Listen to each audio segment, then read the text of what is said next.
depuis notre dernière vidéo, beaucoup de choses ont évolué. D'une part, j'ai démissionné, quitté mon appartement, pris la route avec ma famille, donc 2 petites filles et mon épouse, en camping-car, pour sillonner les routes en quête, on va dire, de lieux d'avenir.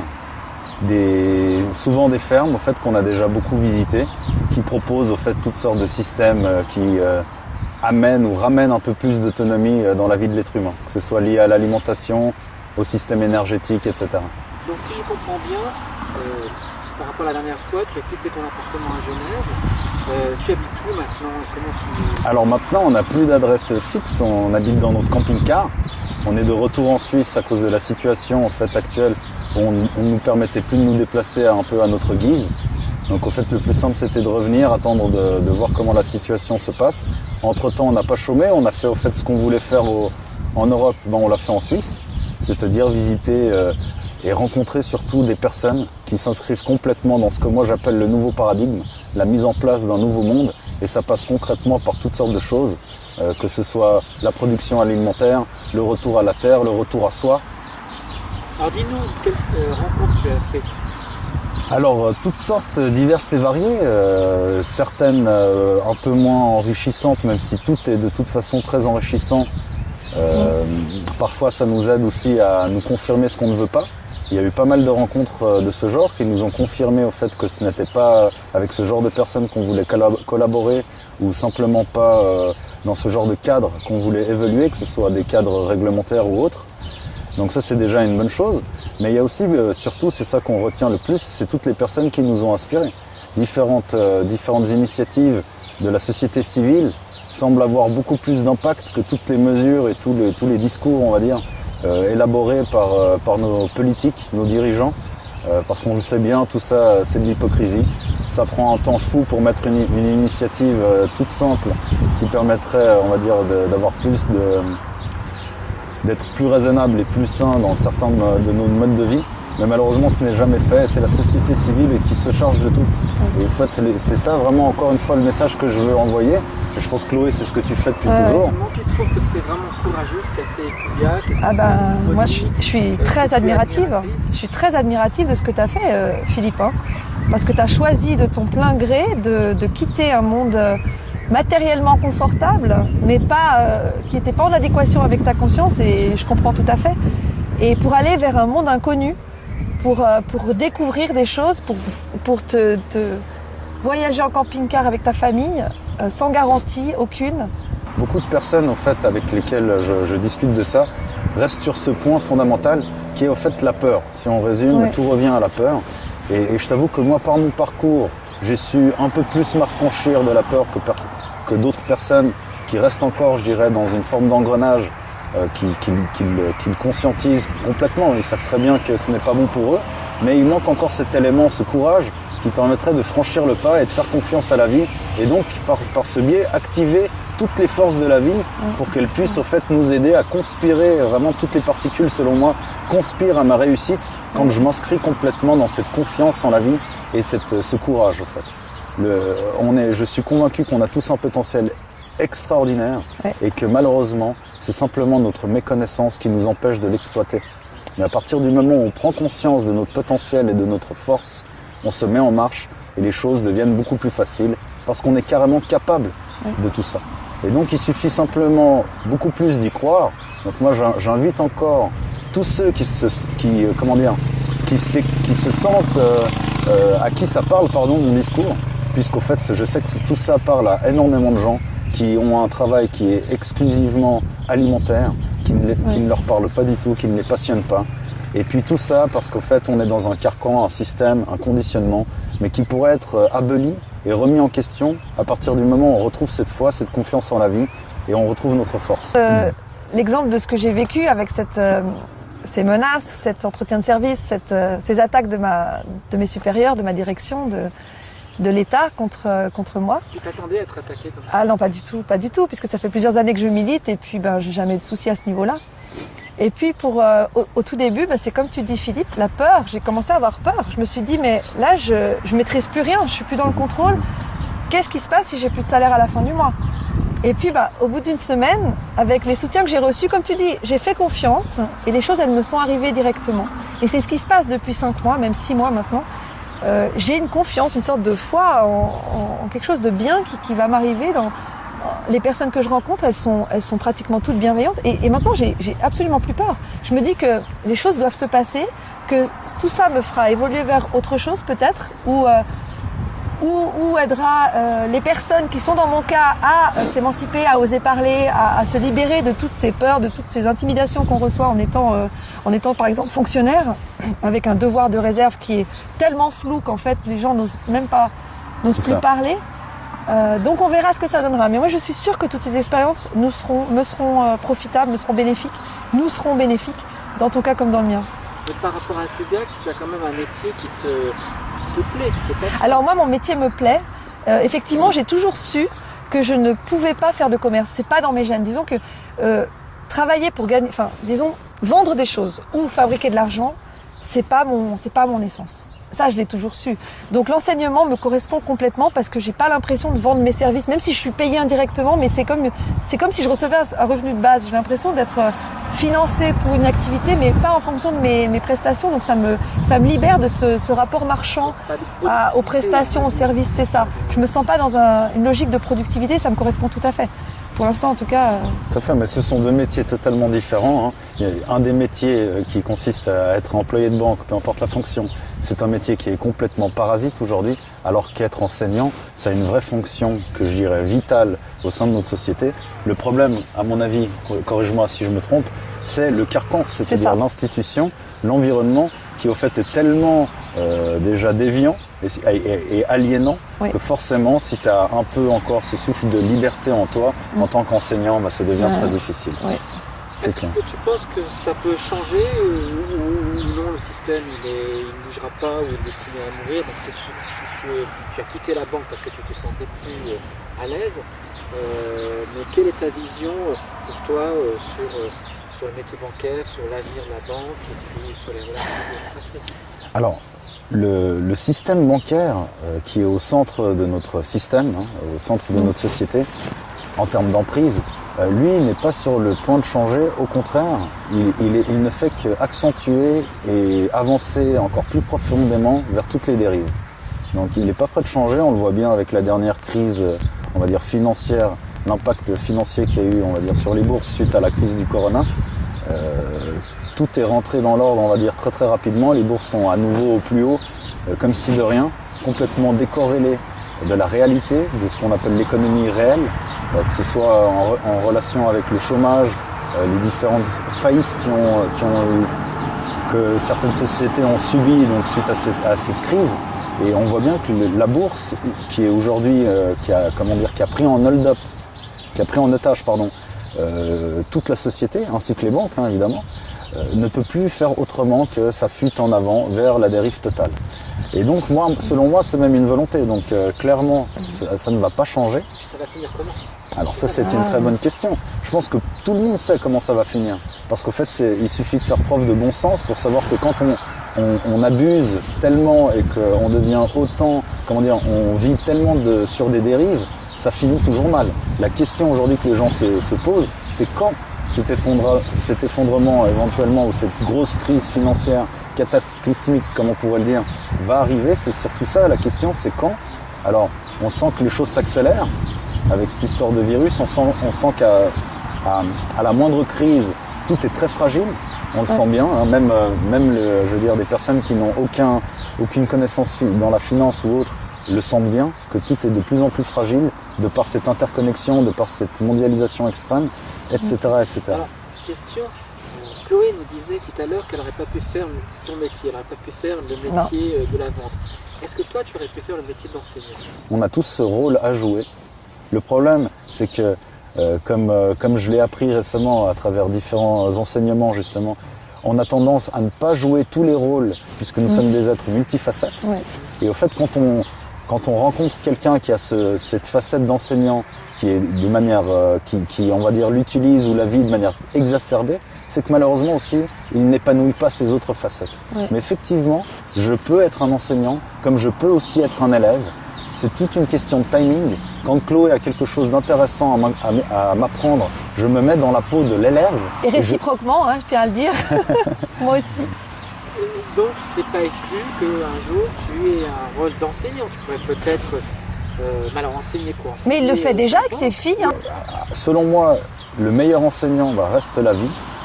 Et à travers la vie, également les enfants sont nos meilleurs enseignants. Ouais. Je t'avoue que depuis que j'ai 2 enfants en bas âge, la plus grande a bientôt 5 ans, je t'avoue que j'apprends de manière accélérée.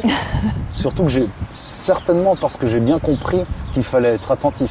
Et que les enfants en fait étaient comme des miroirs concernant nos comportements et surtout nos déviances. Et qu'au fait ils agissent en fonction de ce dont on a besoin. Un enfant qui titille beaucoup sur un truc en particulier, c'est certainement pour faire bouger son parent, qui est certainement encore cloisonné dans certains schémas qui le bloquent. Et toi, Chloé, alors, comment est-ce que tu enseignes ce qu'on te dit de faire ou alors tu enseignes? Alors on a encore une petite liberté de la façon dont on enseigne, donc on a un programme qui est d'ailleurs trop chargé, petit message. Mais disons qu'on est libre du canal par lequel on le fait passer, ou on donne envie à nos élèves de s'y intéresser. Moi, je pars toujours de ce que connaissent mes élèves, de ce qui intéresse mes élèves, et à partir de là, je construis l'enseignement tout autour. On parle par exemple de l'historique de Pythagore, ou de Thalès, ou de Fibonacci, et puis on raconte une histoire. Et puis on explique à quel moment ils ont vécu, comment ils vivaient. Et puis du coup, ça rend le cours beaucoup plus vivant. Et moi, j'aime bien aussi expliquer l'étymologie des mots. Par exemple, en maths, on devient assez vite expert en latin et en grec, parce que les mots, ils viennent presque exclusivement du latin et du grec, aussi de l'arabe un petit peu.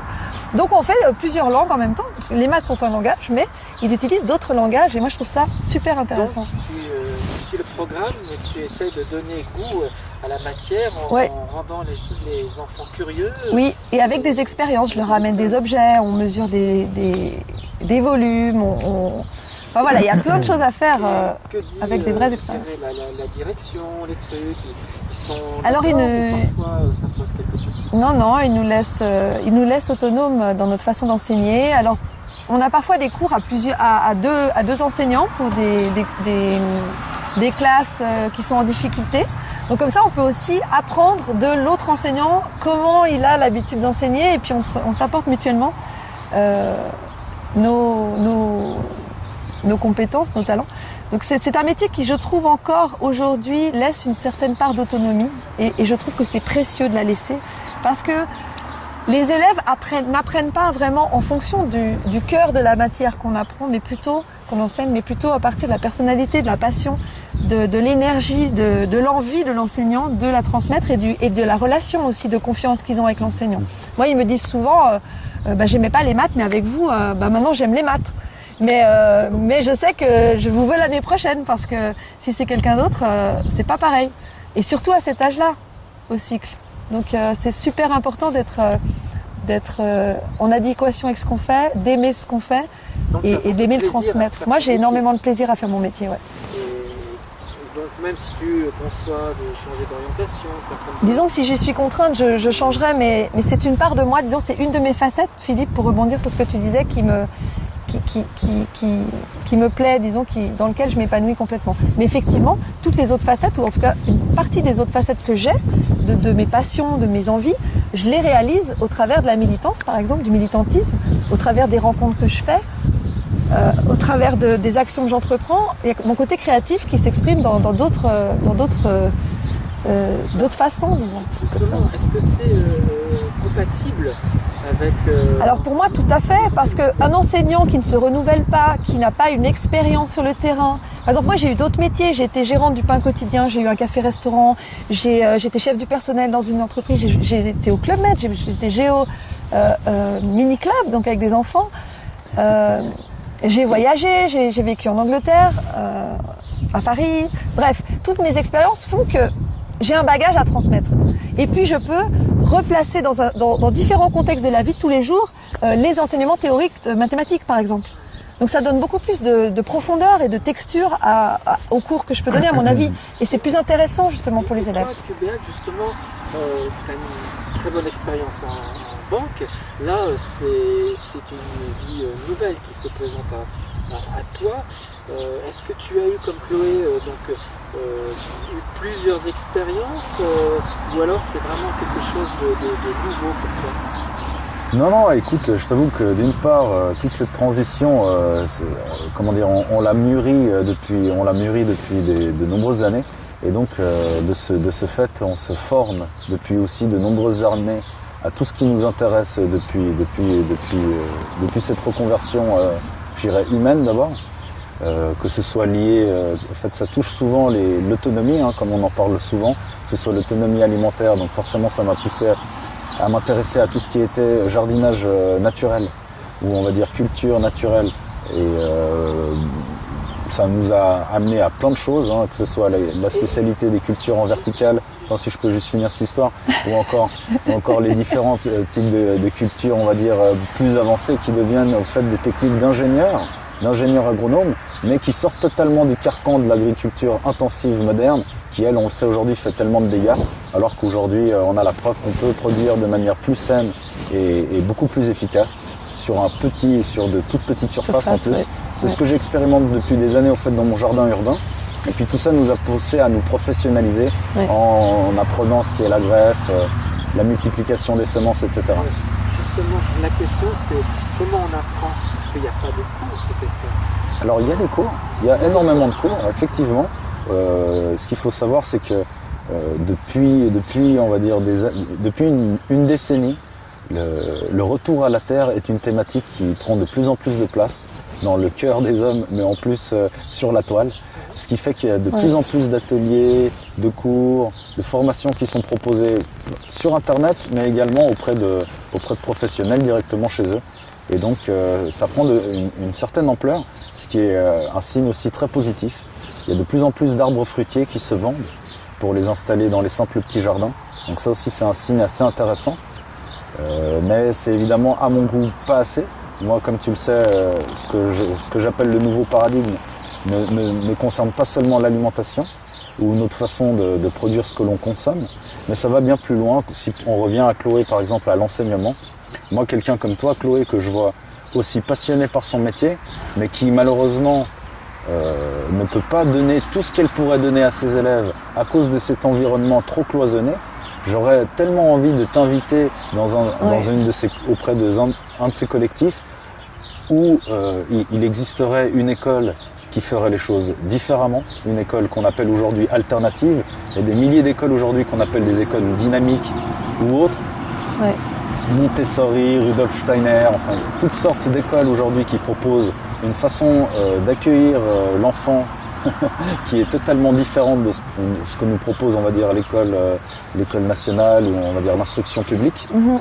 Et ça me donnerait vraiment Alors moi, je suis partante, évidemment, de réunir des gens comme toi aussi dans toutes les disciplines. Si l'école publique cloisonnante me vire, je viens dans ton école même avant, libre. On va même pas attendre qu'elle te vire. Effectivement. On va mettre tout ça en place. Tu pratiques la permaculture ou c'est quelque chose qui t'intéresse? Alors moi, ça m'a passionnée depuis quelques années. Moi, je suis comme toi, je suis dans une logique de se réapproprier notre autonomie alimentaire, énergétique, etc. Et c'est par le biais de l'alimentation vivante et de Irène Grosjean que j'ai plongé là-dedans il y a 4 ans. J'ai vu une vidéo d'Irène Grosjean sur Internet et elle parlait de manger de l'alimentation qu'elle appelle vivante. Donc des fruits, des légumes crus, des choses qui sont vivantes. C'est-à-dire tu les plantes dans la terre, ça pousse. Et évidemment, avec la vie, tu fais de la vie. Avec du cuit, tu fais du mort. Enfin, ça paraît très logique. Et à partir de là, mais complètement. Ça, comme je dis souvent, ça a changé ma vie. J'ai une énergie qui est différente. Je me sens à mon plein potentiel entre guillemets, parce que tout ce que j'absorbe, c'est des choses qui me donnent la vie, quoi. Et l'énergie et la bonne humeur. Enfin, tout est lié. Et à partir de là, je me suis intéressée aussi à ce qu'on peut planter. Et d'ailleurs, Philippe, toi, tu m'as donné un pied de tomate, 2 pieds de tomate et un pied de petits poivrons l'année dernière que j'ai mis sur mon balcon parce que j'ai pas la chance d'avoir un jardin, mais j'ai un balcon. Et là, j'ai de la menthe qui s'est reproduite à foison. Donc j'ai un bac plein de menthe. C'est cool. Et en fait, c'est la vie, en fait, la magie de la vie. j'ai aussi un pot qui est à côté, qui est là où j'avais anciennement mes plaques de cuisson que je n'utilise plus et sur lesquelles prolifèrent cette menthe et ce basilic. J'ai mis deux plantes et ils sont tout contents, quoi. Puis je vois chaque jour les feuilles qui grandissent, les nouvelles petites pousses qui montrent le bout de leur nez. Moi, ça m'émerveille. La vie, c'est quelque chose de magique. Tout à fait, tout à fait. Pour autant qu'on retrouve en soi, on va dire, ce lien qui nous permet de nous émerveiller. Oui. Et moi, ça a été tout mon cheminement, puisqu'il y a encore quelques années, je m'émerveillais beaucoup moins devant un arbre fruitier, devant une plante, devant un enfant qui sourit, peu importe, la vie qui s'incarne. Et aujourd'hui, j'en raffole au fait de ces instants. Ouais. Je me nourris de ça, je sens que ça nourrit mon âme hautement, et puis j'adore ça. Ouais, donc, je suis exactement là-dedans. Donc j'ai envie de cultiver ça, puisqu'on parlait de culture. Voilà, à mon avis, ce qui est le plus intéressant de cultiver, c'est d'abord, en fait, ces moments de joie, d'émerveillement, qui nous donnent encore plus envie, au fait, de créer des belles choses. Des choses, justement, qui nous émerveillent, qui font sourire nos enfants, plutôt que toute cette mort et cette propagande qui est servie à longueur de journée, etc., par le système. Est-ce que tu as revu des anciens collègues et si tu les revois, qu'est-ce qu'ils en pensent comment tu les vois, peut-être avec un œil nouveau? Ouais, bah écoute, moi je les perçois comme d'habitude, des êtres humains extraordinaires qui pour beaucoup ne se sont pas encore totalement trouvés et se cherchent encore un petit peu et cherchent leur chemin. Mais ils ont un potentiel qui est énorme, comme la plupart d'entre nous. Vraiment l'envie de donner beaucoup à la planète et à l'espèce humaine. Et donc moi, je n'ai qu'une hâte, c'est qu'ils se mettent en marche. Heureusement, certains le font. Comme je te disais, ma démission et on va dire tout le petit folklore qu'on a fait autour de ma démission a quand même eu un petit impact. Ce qui fait que certaines personnes, ça les a touchés, ça leur a donné un petit peu de courage et ça les a inspirés d'une manière ou d'une autre et ils ont pu avancer et faire des pas supplémentaires dans leur propre chemin. Ça a provoqué des émules. Est-ce qu'il y a d'autres personnes qui ont franchi le cas d'une manière aussi radicale que toi ou alors c'est des progressions, j'ai déjà une victoire? Alors non, dans l'établissement dans lequel que j'ai quitté, personne n'a encore quitté radicalement, mais clairement deux personnes en tout cas progressivement font le nécessaire pour changer de métier et de vie carrément, changer de vie. Donc c'est également une reconversion humaine avant tout. Et ça me fait vraiment plaisir puisqu'au fait ces personnes n'avaient pas forcément besoin de moi pour arriver à ce chemin, mais quelque part mon exemple a peut-être donné une légère impulsion pour accélérer à un moment une étape spécifique. Et puis tant mieux pour ça. Je pense qu'on s'aide justement tous les uns les autres. Moi je me suis nourri également de personnes qui ont eu des actions courageuses et pleines de panache à un moment dans leur vie. C'est de ça dont on se nourrit, des exemples, des personnes qui sont exemplaires, qui justement surmontent leur peur et prennent leur courage à deux mains. C'est exactement de cela dont on a besoin. Alors certains disaient que tu as pu réaliser cela parce que tu travailles comme banquier, tu as pu mettre de côté. Est-ce que c'est vrai qu'il faut avoir de l'argent de côté ou alors trouver d'autres solutions où tu peux comprendre les gens qui font peut-être pas un travail qui leur plaît mais ils n'ont pas d'autre choix que de continuer parce que il faut payer les factures, c'est la famille. Tout à fait, je comprends. Quel message tu leur je comprends cette question et d'ailleurs je te remercie de la poser parce que j'ai eu pas mal de retours en fait, ou de commentaires parfois un peu négatifs à ce sujet, comme quoi le gars est banquier, maintenant c'est facile de quitter le système et de poser tout seul tranquille avec ta famille avec plein de cash. La vérité c'est que c'est pas ça. Pour commencer, au fait, les économies qu'on a pu, je dirais, engranger, d'une part, elles ne vont pas nous durer longtemps. C'est clair et net. Tant qu'on reste, on va dire, autant liés par le système, elles vont nous durer 1 année à 2 ans à tout casser. Je te rappelle que moi, ma plus grande a 5 ans, donc il y a quand même un bout de chemin à percevoir en plus que 2 ans devant nous. Donc ça, c'est la première des choses. Donc de toute façon, il va falloir s'organiser pour... D'une part, si le système est toujours viable et qu'on est obligé de passer par l'argent, donc il va falloir quelque part valoriser soit la terre ou une fonction, un artisanat, une qualité pour pouvoir monétiser ça et donc payer le minimum, tout en gardant l'envie de s'affranchir de l'argent le plus possible. Évidemment, dans le cas où le système est complètement foireux, a totalement foiré et que l'argent devient inutilisable sous la forme actuelle, ça c'est une autre question, on verra bien. En tout cas, ce qui est sûr, c'est qu'on pourra se concentrer sur les vraies richesses qui sont d'abord nous-mêmes, notre état du cœur, et ensuite ce qu'on produit, c'est-à-dire notre alimentation, etc. Et dernier point, merci de ta patience. La richesse, c'est pas l'argent, c'est ça. C'est ça le plus important à comprendre. Ouais. Mais dernier point, justement, pour expliquer à certaines personnes à quel point aujourd'hui ma relation à l'argent, ma vision de l'argent a totalement évolué, c'est de rappeler que moi j'ai commencé au fait ma vie avec pas d'argent. C'est-à-dire que j'ai connu, en tant qu'enfant de clandestin, j'ai connu ce qui était au fait une vie très simple et très sobre, si je peux me permettre. Et donc, c'est plus tard, beaucoup plus tard, c'est arrivé à l'âge adulte que j'ai connu cette abondance, très abondante comparée à la plupart des gens que je connaissais. Et ça fait partie de mon chemin. Mais clairement, ça ne m'a jamais vraiment accroché plus que ça. Je me suis toujours rendu compte que ça n'amenait pas le bonheur. En fait, je l'ai vérifié à travers mon expérience.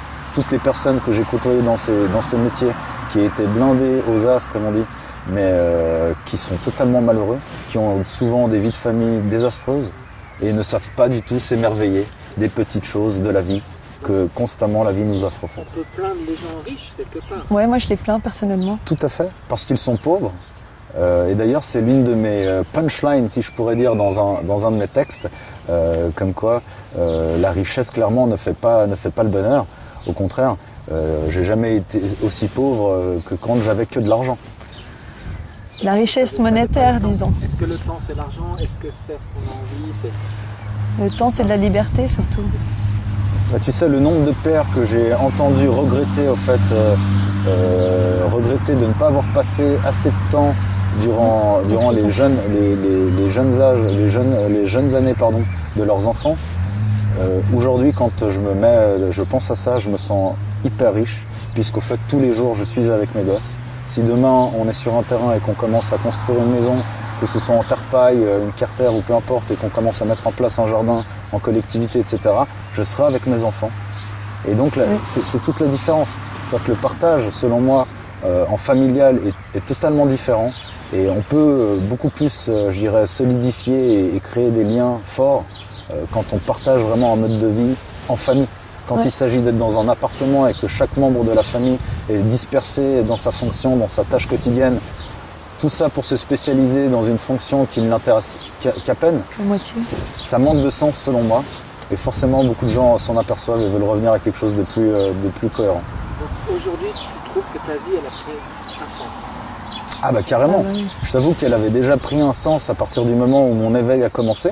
Puisque là, tout a commencé à avoir un sens. Même au fait, mes années passées dans ce domaine bancaire, qu'aujourd'hui m'exaspère carrément, quoi, que je ne cautionne plus du tout. Mais malgré tout, cette expérience a été positive. Elle a fait partie de mon chemin. Et puis, il n'y a rien la vie est parfaite. C'est ce qui m'a permis aussi d'être ici aujourd'hui. Mais clairement, je suis de plus en plus émerveillé puisque je pratique de plus en plus ça. C'est une bonne chose d'être conscient de ce qu'est l'émerveillement, etc. Mais de savoir qu'on peut pratiquer une présence hyper paisible quand on le veut, quand on le souhaite, tout en revenant à nous et aux choses simples, ça c'est une sacrée connaissance qui est complètement perdue de nos jours dans le monde actuel. Alors tu as choisi ton moment pour partir, parce qu'il y a une crise économique, on aura un virus qui a démarré, ça peut se trouver le prévoir, quoique. Et est-ce que ça justement peut empêcher certains projets ou alors tu as pris les choses comme elles venaient et puis malgré tout ça a quand même été... Alors ça, je t'avoue que ça a quand même tout chamboulé puisqu'au fait on devait être très rapidement au sud du Portugal à rencontrer plein de gens avec qui on s'était mis en contact au sujet de toutes ces thématiques. Et puis forcément avec toute cette histoire, on est arrivé au sud de la France et puis les frontières avec l'Espagne étaient fermées. Donc là, plus moyen d'aller au Portugal. Donc effectivement, ça a tout chamboulé, mais la vie a choisi pour nous. Donc quelque part, c'est plus simple de suivre le courant de la vie plutôt que d'essayer de tout contrôler, tout à fait, que d'aller contre, encore pire, effectivement. Donc nous, on essaie de s'adapter, d'être adaptatif. Et du coup, j'ai pu les voir plus. Effectivement. Donc je suis très contente. Effectivement. Et puis c'est le cas avec toi, effectivement. La vie avec fait d'autres bien amis les choses. et ta famille. Tout à fait. Ça nous a permis de rencontrer des personnes en Suisse qui n'étaient pas, qui ne s'étaient pas prévues. Ouais, c'est ça. Et donc la vie. Donc, le retour n'était pas prévu et ce retour en Suisse a été possible justement par cette crise du coronavirus. Oui, complètement. C'est ce qui nous a poussé à rentrer. C'est ce qui nous a amené à faire toutes ces nouvelles rencontres ici, à 2 pas de chez nous. On a découvert une ferme, au fait, qui était à 5 km de chez nous, mais qui, au fait, ne savait pas faire du marketing assez bien à mon goût, parce que voilà, moi, je suis un petit peu agressif sur ce genre de choses. J'ai une grosse expérience à ce niveau. Mais effectivement, on ne les connaissait pas, alors qu'ils font un travail assez intéressant. Aujourd'hui, ils se lancent dans les paniers partagés. C'est-à-dire que ce sont des jardins partagés et au fait qui permettent de nourrir un certain nombre de familles avec un panier hebdomadaire, etc. Plein d'initiatives de ce genre qui sont très intéressantes. Ils ont l'envie aussi de planter des fruitiers, etc. Donc, et toi, Chloé, alors, comment tu as vécu cette crise du coronavirus Oula, je l'ai vécu de multiples façons. C'est toujours d'ailleurs un moment passionnant où on étudie un petit peu les réactions humaines de nos congénères. Alors il y a vraiment 2 camps, je trouve. J'aime pas cliver, mais là pour le coup, il y a ceux qui marchent dans la peur, qui regardent la télé, et puis il y a ceux qui sont comme nous, qui comprennent pas où est le problème, où il faut avoir peur, puisqu'on est déconnecté de tous ces canaux qui diabolisent, qui sont alarmistes et qui nous commandent d'avoir peur. Donc voilà, c'était un moment de calme, un moment de retour justement à la nature. Je trouvais tous ces avions qu'il n'y a plus dans le ciel, même encore maintenant. On a un ciel qui est dégagé, un beau ciel bleu. On a un calme qui s'est emparé de nos campagnes, de nos forêts. Là, pendant un moment, il y avait presque plus de voitures. J'avais l'impression de vivre à un rythme qui était en résonance avec le mien, quoi. C'était vraiment le rythme idéal pour reprendre sa respiration. Alors, la grande question, c'est est-ce qu'on peut revenir à avant ? Est-ce qu'on va revenir à avant ou tu Alors avant, avec la consommation effrénée, avec métro, boulot, dodo, sans se poser de questions, je pense que certaines personnes vont revenir à avant, en tout cas ne cherchent que ça, puisque c'est leur repère, c'est ce qu'ils connaissent. Moi, j'ai envie de quelque chose de différent. J'ai envie de plus en plus d'être autonome, de ne plus dépendre des commerces qu'on a, des banques et tout ça. Si on peut justement créer une zone, ou en tout cas aménager une zone comme ici par exemple, où on pourrait faire pousser nos propres fruits, nos propres légumes, récupérer l'eau de pluie, utiliser l'énergie solaire, pourquoi pas, être le maximum en indépendance par rapport à ce qu'on veut nous vendre, et être le maximum en adéquation avec nos aspirations profondes de nature et de vie. Ça me parle beaucoup. Est-ce qu'on a besoin de voyager tout le temps aux 4 coins du monde ? Est-ce qu'on a besoin d'utiliser sa voiture ? Voilà, donc non, moi je pense que ça offre des possibilités. Et puis c'est l'occasion pour la majorité, pour pas mal de personnes de prendre conscience du système dans lequel on vit et de se réveiller, de comprendre, comme tu le dis très bien, où sont les vraies richesses, quelles sont les vraies valeurs, qu'est-ce qui donne du sens à nos vies. Alors, je pense que c'était un moment très favorable pour ça. Ça a permis de te faire connaître. Bon, tu étais déjà connue. Alors c'est pas du tout le but. Je n'estime pas du tout que je suis connue. D'ailleurs, c'est pas vraiment pas le but. J'ai fait cette vidéo sur Gavi qui bizarrement a fait le tour de Facebook. Et si ça a permis d'éveiller certaines personnes sur les enjeux, les intérêts, les qui possède quoi, et puis quel est le message, cette volonté de vacciner tout le monde, pourquoi c'est en place et puis depuis quand, qui finance qui, pourquoi pas. Je suis contente d'avoir permis de pouvoir éveiller certaines personnes sur ces enjeux-là. Mais le but n'est évidemment pas d'être connu. Au contraire, je préférerais ne pas trop l'être, parce que dès qu'on est connu, on est ciblé. Et quand on est ciblé, ça devient dangereux. J'ai 2 amis qui sont déjà morts des suites, à mon avis, de leurs alertes. Et j'ai vraiment pas envie de finir comme eux. Et justement, qu'est-ce que tu réponds aux accusations qui ont été faites ? Parce que ça a alors, il y a eu un grand intérêt, mais ça a provoqué Quelles accusations ? En fait, il n'y a eu aucune accusation. Ça a provoqué des peurs, je dirais, par rapport aux médias officiels, par rapport à la parole officielle, qui ont cherché à reprendre la main et à contredire. Alors, il y a eu effectivement cet article dans Le Temps, il y a 1 semaine et demie, qui a cherché à discréditer les faits, en fait. C'est les faits officiels qu'on énonçait avec Emma, et il y a aussi Tal Chaler qui est visé dans cet article. Alors, moi, ce que ça révèle, à mon avis, c'est que justement, comme tu le dis très bien, il y a une certaine peur que les gens se tournent vers d'autres façons de vivre, commencent à se renseigner par eux-mêmes, comprennent certains mécanismes. Alors ça révèle cette peur que les médias perdent le contrôle sur la pensée des personnes qui les regardent. Pour moi, c'est plutôt bon signe. Je me sens pas du tout affectée, je me sens pas tellement en danger par rapport à ça. Au contraire, moi, je trouve que ça permet encore plus d'éveiller d'autres personnes qui n'avaient pas forcément eu vent de toutes ces alertes qu'on a faites récemment. Mais oui, ça montre une crispation du système, ouais. Parce qu'en fait, ils n'attaquent pas sur le fond, puisqu'il n'y a rien à attaquer, vu que c'est des faits vérifiables très facilement. Donc, ils attaquent les messagers en l'occurrence. Ils font comme ils peuvent, ils font comme ils veulent. Moi, je les plains plutôt, parce qu'après, récemment, ils ont quand même reçu une pluie d'insultes, autant Sylvia Rivello que Laure Lugon, les deux journalistes, qui, elles ont eu plein de messages d'antipathie. Et donc, moi, j'ai beaucoup de compassion, comme je l'ai déjà dit, pour ces personnes qui ont fait le mal et vers qui le mal revient. Donc, l'univers fait les choses dans le bon sens. Voilà. Alors justement, est-ce que tu as fait un droit de réponse? Oui, j'ai envoyé tout à l'heure un droit de réponse et également un billet d'opinion pour donner un petit peu le détail des propos qui étaient erronés et diffamatoires dans cet article.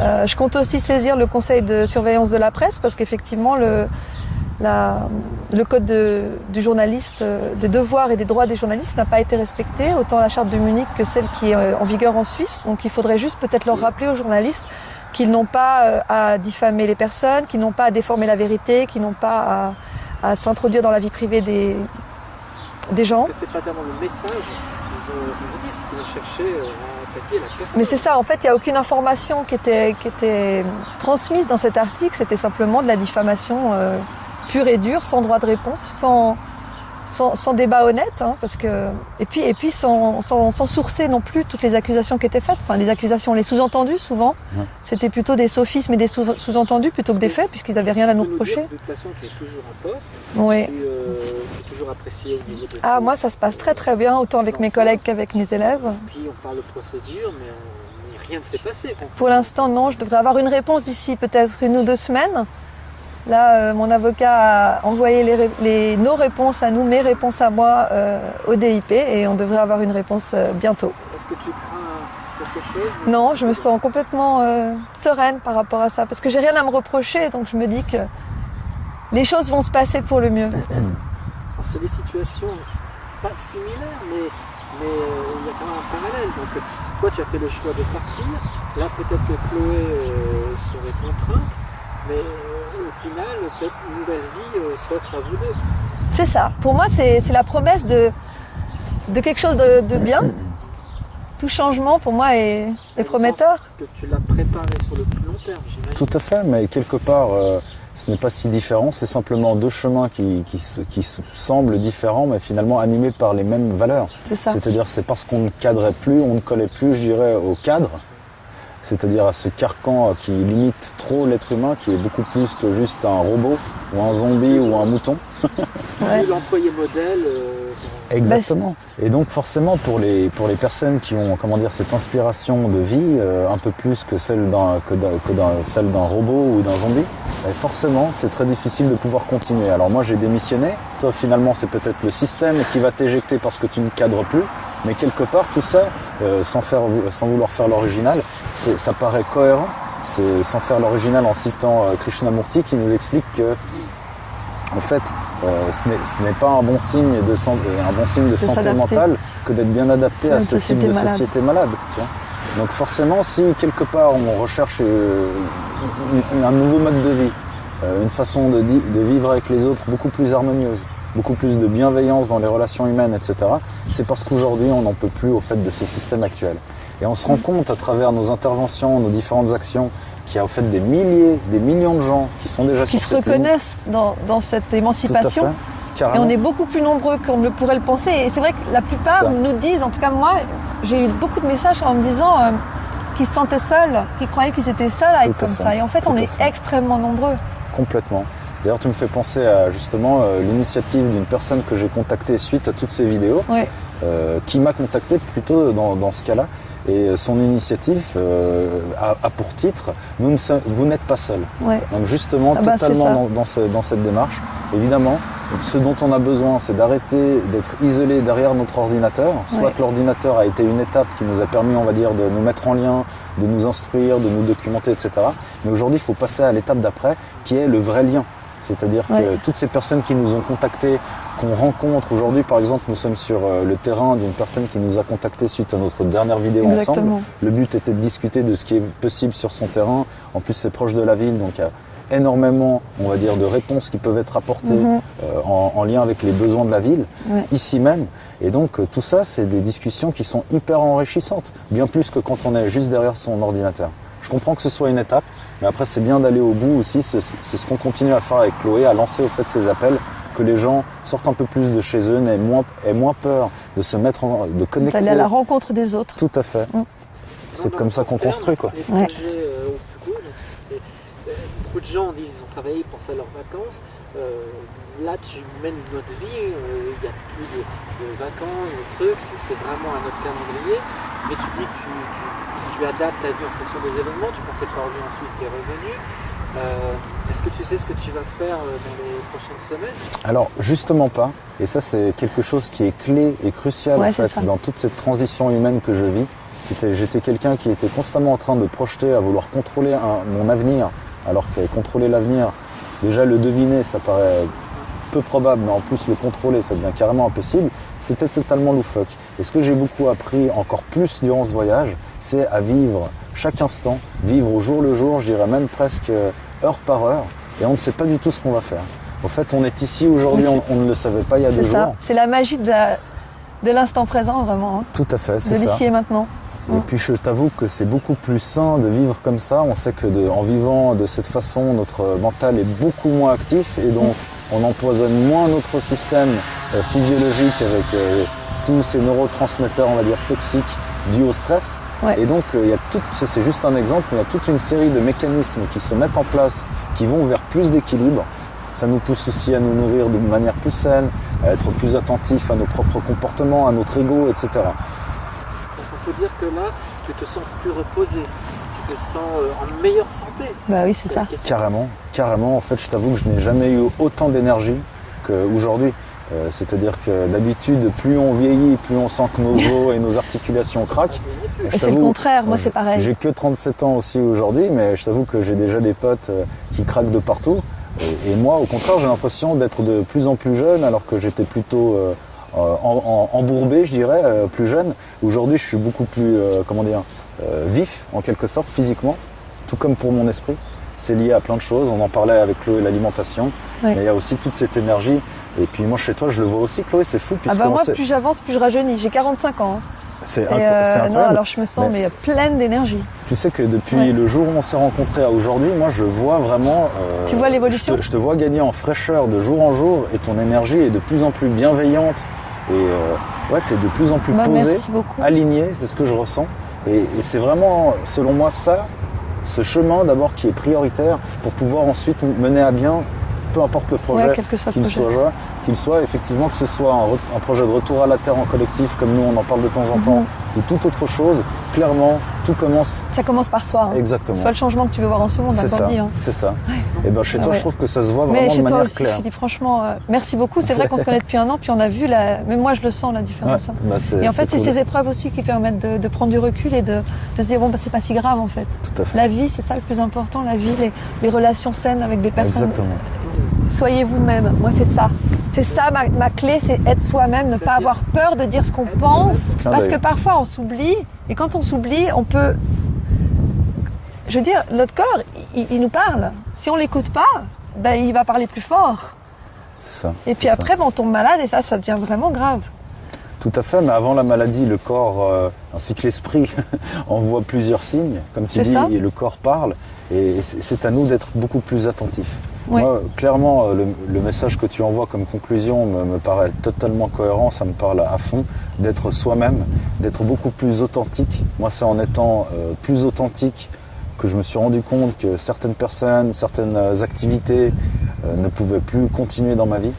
Et en étant de plus en plus authentique, quelque part, certaines personnes, par exemple, ou certaines activités s'effacent de notre vie, mais ce qu'on oublie de penser, moi je l'ai vécu, c'est que ces choses qui partent de notre vie, elles font de la place pour accueillir autre chose, quelque chose de nouveau.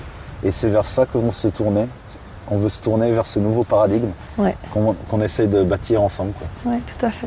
Alors, on attend la suite. On attend la suite. Merci, merci Chloé pour cette interview. Merci à toi. Merci à toi Philippe. Merci à tous. Et merci à vous.